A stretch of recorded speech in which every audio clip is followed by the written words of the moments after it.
Hi అండి, welcome to my channel Sesi tales. ఇవాళ మనము క్యాబేజీ పచ్చడి ఎలా చేసుకోవాలో చూసేద్దాం, వచ్చేయండి. ఫస్ట్ దానికి కావాల్సిన పదార్థాలు క్యాబేజీ, ఆనియన్స్, చిల్లీస్ అవన్నీ ముక్కలుగా కట్ చేసేసుకొని పెట్టేసుకోవాలి. ఇప్పుడు పొయ్యి మీద ప్యాన్ పెట్టేసుకొని ఆయిల్ వేసుకోండి. కొంచెం అది వేడి అయిన తర్వాత అందులో కట్ చేసి పెట్టుకున్న చిల్లీస్ వేసేసుకోవాలి. ఇవి కొంచెం బాగా ఫ్రై అవ్వాలి. అలాగే ఒక స్పూన్ ధనియాలు వేసుకోండి. ఇవన్నీ బాగా ఫ్రై అవ్వాలి. ఇవి కొంచెం బాగా ఫ్రై అయిన తర్వాత మిక్సీ జార్లో వేసేసుకోండి. ఇప్పుడు అదే నూనెలో కట్ చేసుకున్న ఆనియన్స్ కూడా వేసేసుకోవాలి.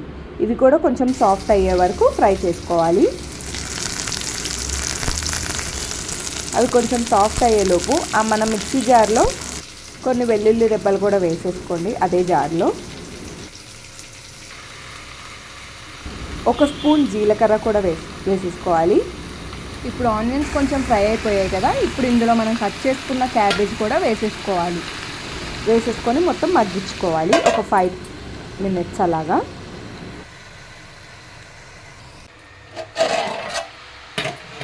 చూసారు కదా, ఇప్పుడు ఒక 5 minutes తర్వాత క్యాబేజ్ కూడా ఎలా మగ్గిపోయిందో. ఇప్పుడు దీనిలో కొంచెం సరిపడా సాల్ట్, అలాగే పుదీనా అండ్ కొంచెం చింతపండు ఇవన్నీ కూడా వేసేసుకొని మొత్తం అంతా ఒకసారి మిక్స్ చేసుకొని మళ్ళీ మగ్గిచ్చేసుకోవాలి.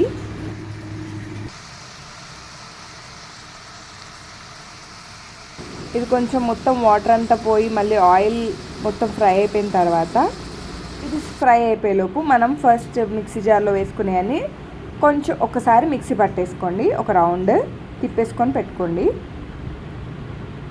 దాని తర్వాత ఈ ఫ్రై అయిపోయిన క్యాబేజీ, ఆనియన్ ఏదైతే ఉందో ఇదంతా కూడా మిక్సీ జార్లోకి వేసేసుకొని మెత్తగా మిక్సీ పట్టేసుకోవటమే.